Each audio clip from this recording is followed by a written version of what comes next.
नमस्कार। अंदर की बात में आपका स्वागत है। मैं हूं आपके साथ गीत दीक्षित। हर दिन सियासत में बहुत कुछ देखने सुनने को मिलता है, बहुत सी हलचल होती है, बहुत से कयास लगाए जाते हैं, तो कई कयास के किस्से भी सुने और सुनाए जाते हैं। लेकिन हर खबर में बहुत कुछ ऐसा होता है जो पर्दे के पीछे रह जाता है।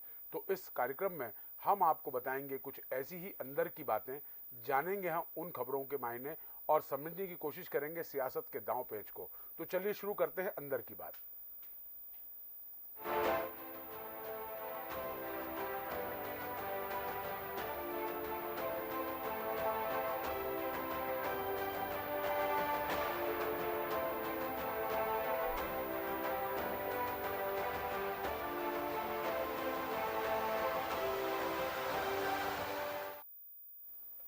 अंदर की बात में आज हम बात करेंगे शक्ति के महापर्व नवरात्रि पर दिग्गजों की भक्ति की।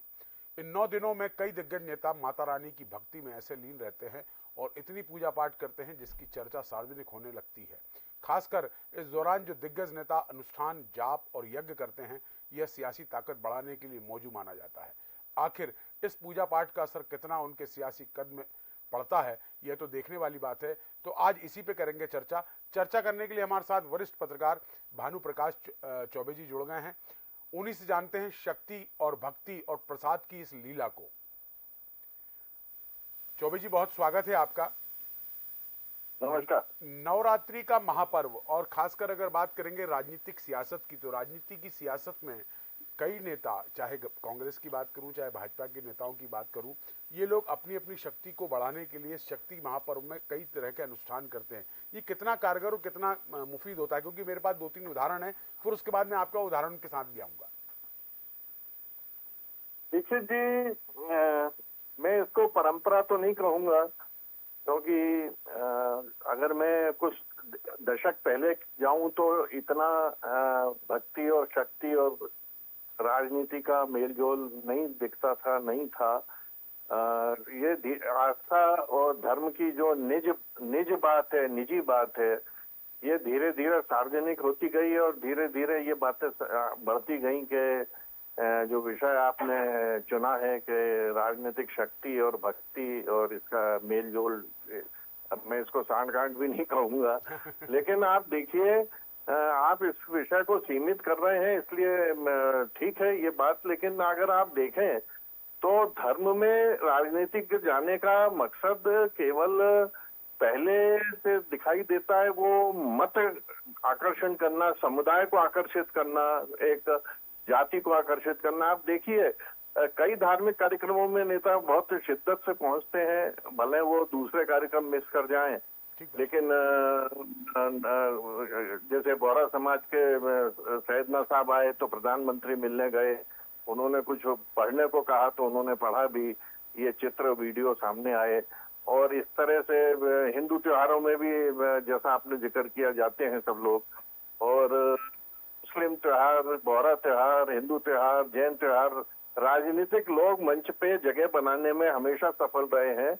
और मुझे नहीं लगता कि इस धर्म में कितनी आस्था की बात होगी, ये विषय बहस का है। और शक्ति की जो बात आपने की है, तो देखिए, मंत्र आराधना हमारे यहाँ मान्य की गई है, तंत्र आराधना को बुरा समझा गया है।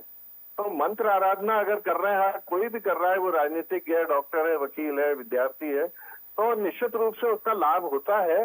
पर ये मत कहिए कि उस आराधना की वजह से वो उनको जो पद मिला या जो शक्ति मिली वो सीधा सीधा संबंध है।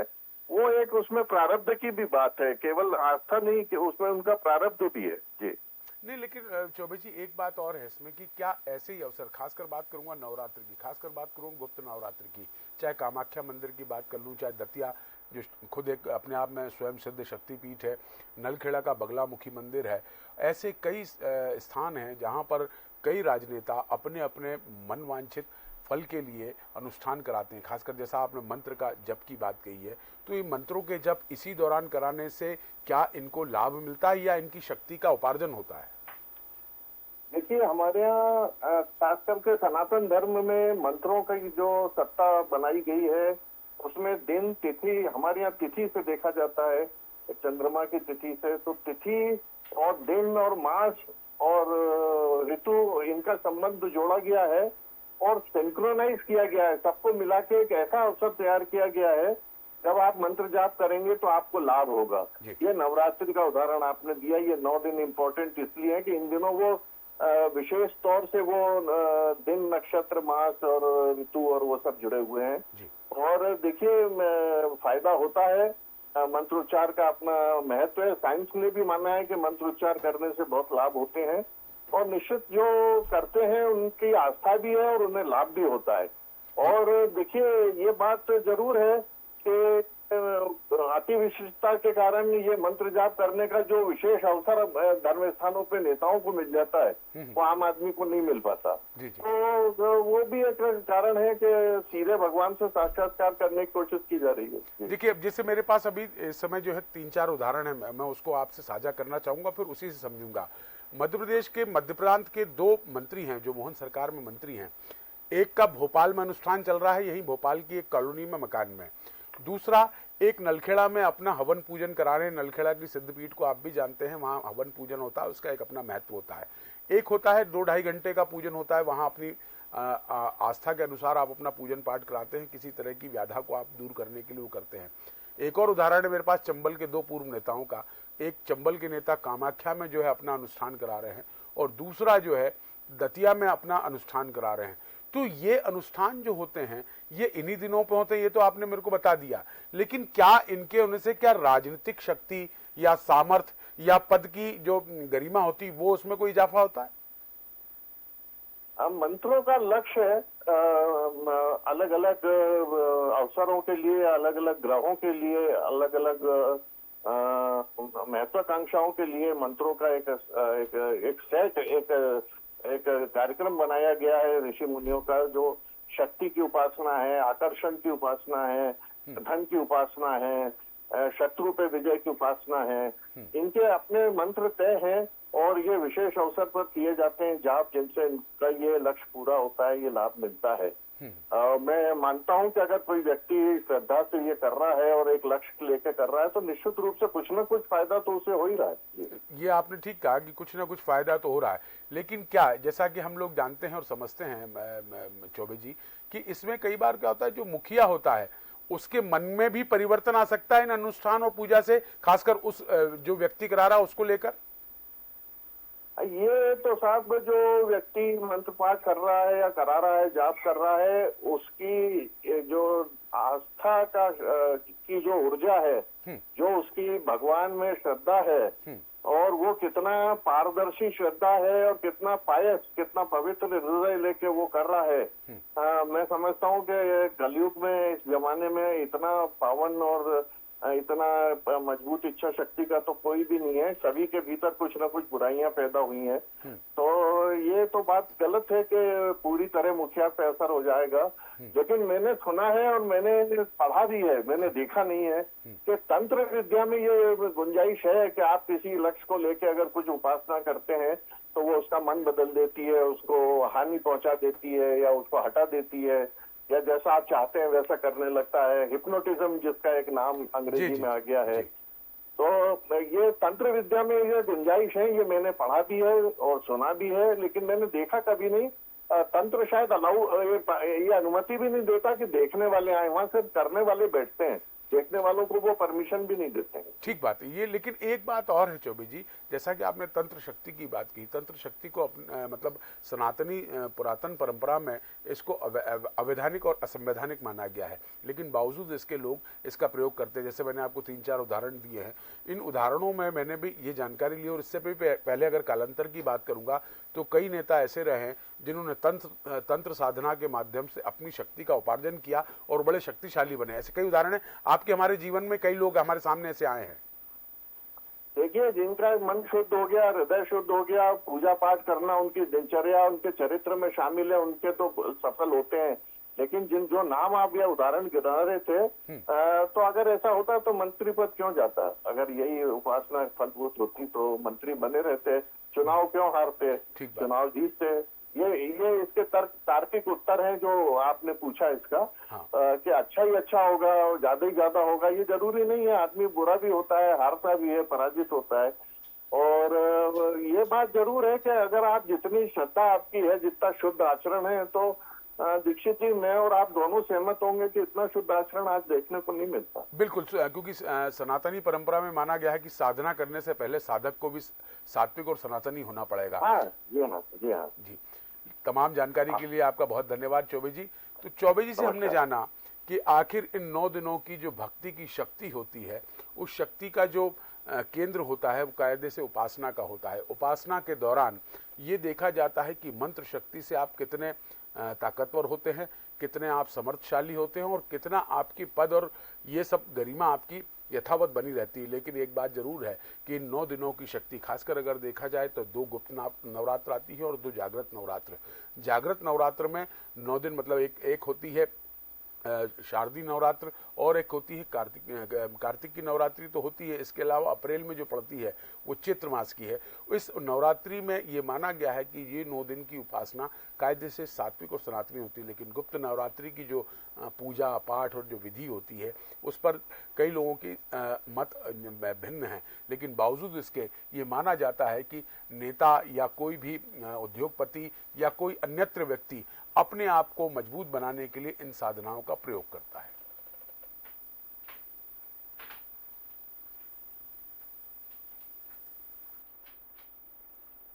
चलिए, तो अब बात करेंगे दूसरी खबर की।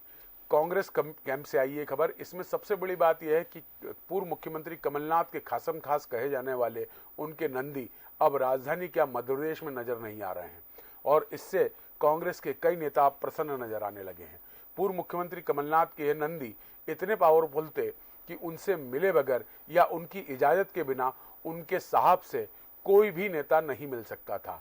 इसकी शिकायत सरकार के दौरान मतलब कमलनाथ सरकार के दौरान भी कमलनाथ से की गई और सरकार के बाद भी कई बार कमलनाथ को की गई, लेकिन असर कुछ भी नहीं हुआ। लेकिन पता नहीं अचानक कमलनाथ ने अपने इस नंदी को अब दिल्ली शिफ्ट क्यों कर दिया है। जैसे ही खबर कांग्रेसी नेताओं के बीच पहुंची तो उनको ऐसा लगा कि हमारे नेता और हमारे बीच का बड़ा बैरियर अब हट गया है और ये बैरियर हटने के बाद कांग्रेसी कई मामले में अपने आप को मुफीद साबित कर रहे हैं। और यहां तक कि कुछ कांग्रेसियों का तो कहना है कि अब कमलनाथ से मिलने में हमें कोई हिचक और किसी तरह की दुविधा नहीं आती है। लेकिन इस पावरफुल नंदी की अगर हम देखा जाए तो सबसे बड़ी बात यह थी कि जब कमलनाथ सरकार में मुख्यमंत्री बने थे तब ये फर्स्ट नेम से बुलाने जाने वाला एक ऐसा नंदी था जो पहले नाम से सीनियर मिनिस्टर को भी बुला लेता था और कई यहाँ तक की जानकारी है कि अफसरों को भी फर्स्ट नेम से बुलाने के लिए इनकी आदत थी और इस कारण जो है इनकी एरोगेंसी इनके लिए सबसे ज़्यादा भारी पड़ी।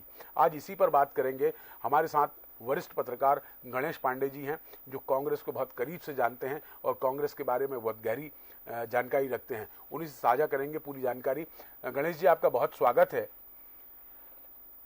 गणेश जी, कमलनाथ के नंदी कहे जाने वाले एक बहुत लंबे कद के व्यक्ति अब जो है मध्य प्रदेश से विदा हो गए। कमलनाथ ने उनको हटा दिया, लेकिन ये सीख अगर पहले ले लेते तो मुझे लगता है कि कांग्रेस सुरक्षित रहती। देखिए, कांग्रेस में नंदी प्रथा बड़ी बहुत पहले दिल्ली से लेके भोपाल तक नंदियों को कांग्रेस के नेता पालते हैं। अगर देखा जाए तो जो है आपको ध्यान हो बी जॉर्ज नंदी के रूप में जाने जाते थे। ठीक बात है। राजीव गांधी के खास थे, है ना। आर के धवन उस श्रेणी में थे।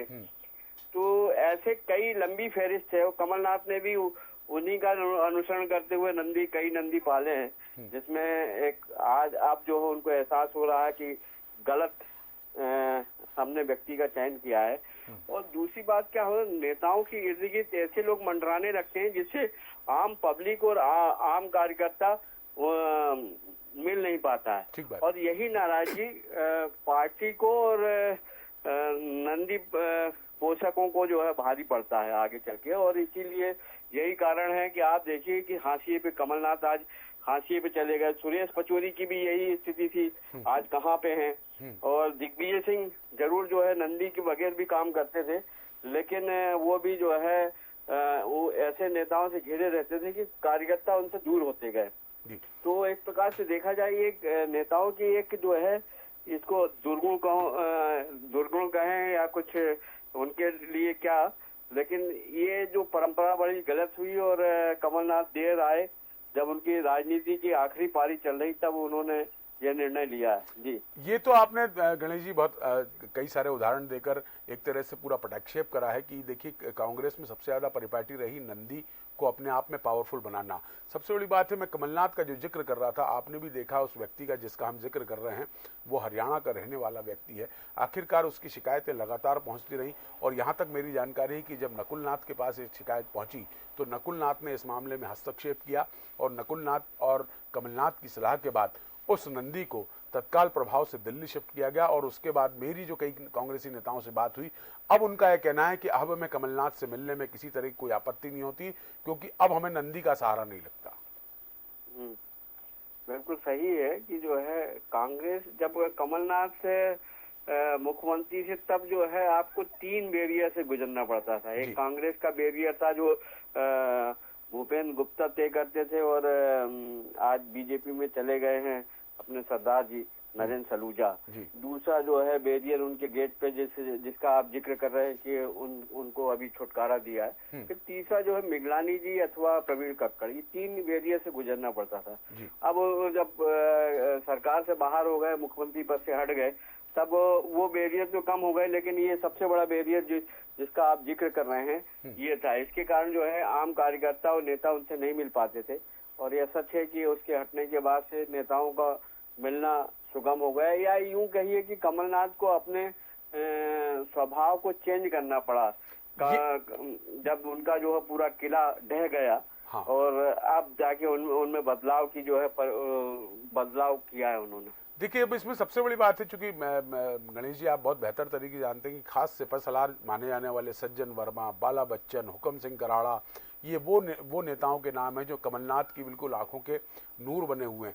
ये नेताओं ने लगातार शिकायत की थी इस हरियाणवी युवक की, लेकिन इसकी वहां कोई मतलब एक तरह से अंगद की तरह पैर जमा हुआ था लेकिन हिला नहीं पाया।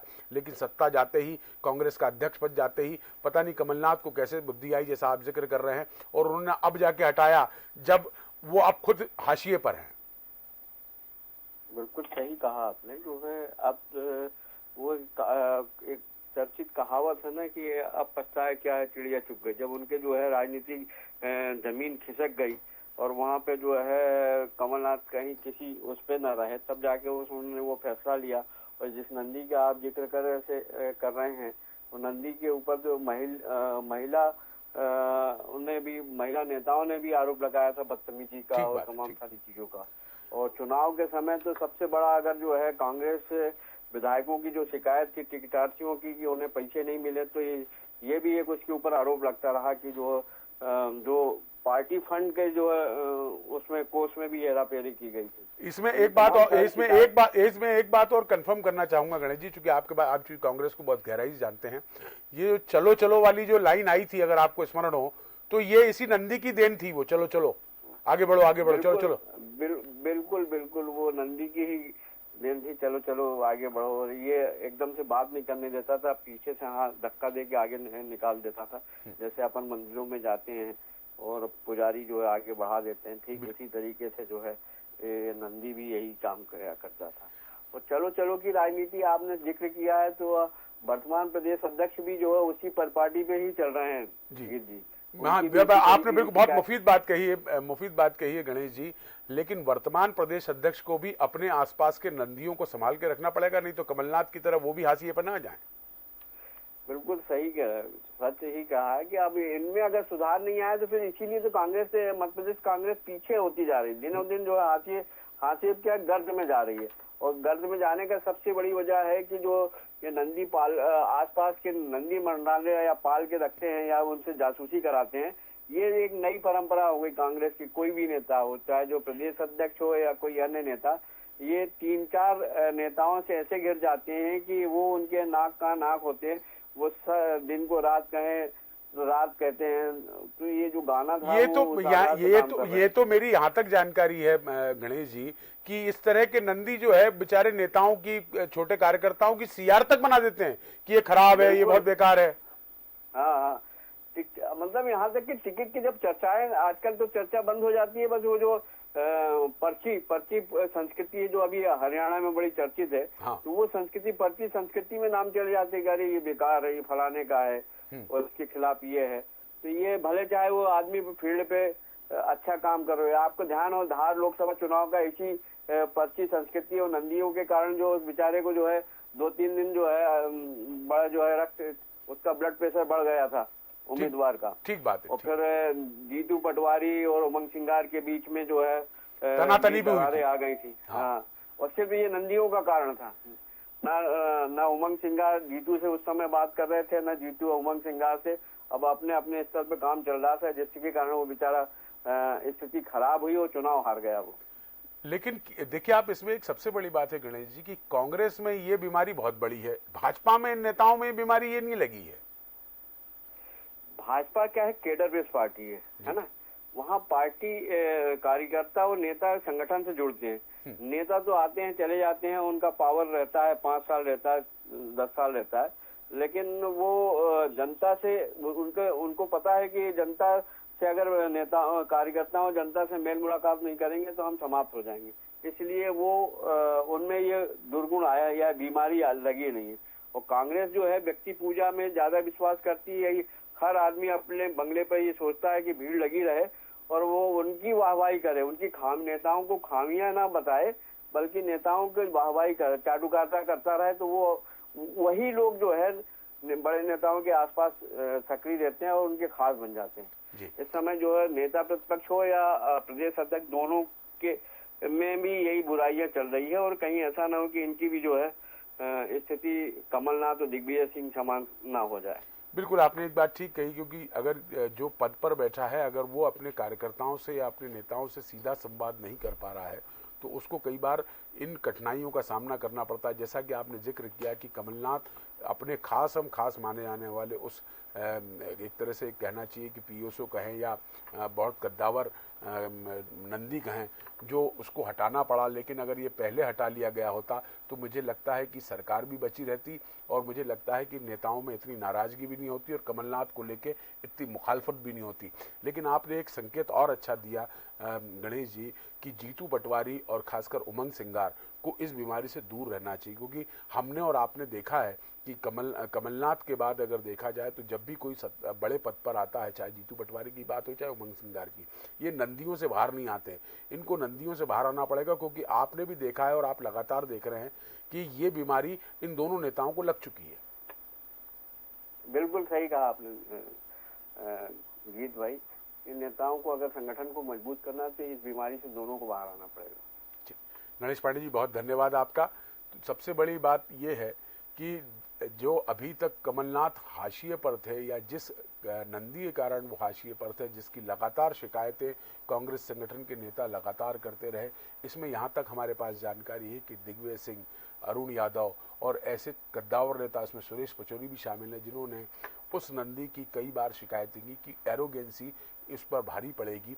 और इस एरोगेंसी के चलते कई बार कमलनाथ के बंगले से नेताओं की दूरी लगातार बढ़ती चली गई और ये नेताओं की दूरी जो है सबसे ज़्यादा कांग्रेस के लिए घातक हुई और उससे ज़्यादा खराब स्थिति बनी कमलनाथ की। कमलनाथ को अपने नंदी को लेकर कई बार जो है शर्मिंदगी भी महसूस करनी पड़ी। सबसे अहम बात यह है कि कांग्रेस अगर मजबूत रहती तो ये नंदी अगर नहीं होता तो और ज़्यादा पावरफुल होती, लेकिन पावरफुल नंदी का मिजाज ऐसा था कि वो कमलनाथ को अपने इशारे पर चलाते थे। इस बात को कोई मानेगा नहीं, लेकिन कमलनाथ ने ये काम देर आए दुरुस्त किया कि उसने अपने खासम खास नंदी को दिल्ली शिफ्ट किया। अब देखने वाली बात होगी कि दिल्ली के बंगले पर इस नंदी की कितनी ताकत है और आखिर नेताओं को मिलने जुलने से कितना रोकेगा, या इसको वाकई में बंद डब्बे में कर दिया गया है। तो अंदर की बात में आज इतना ही। कल फिर नए मुद्दों के साथ बात करेंगे, तब तक दीजिए मुझे याद। नमस्कार।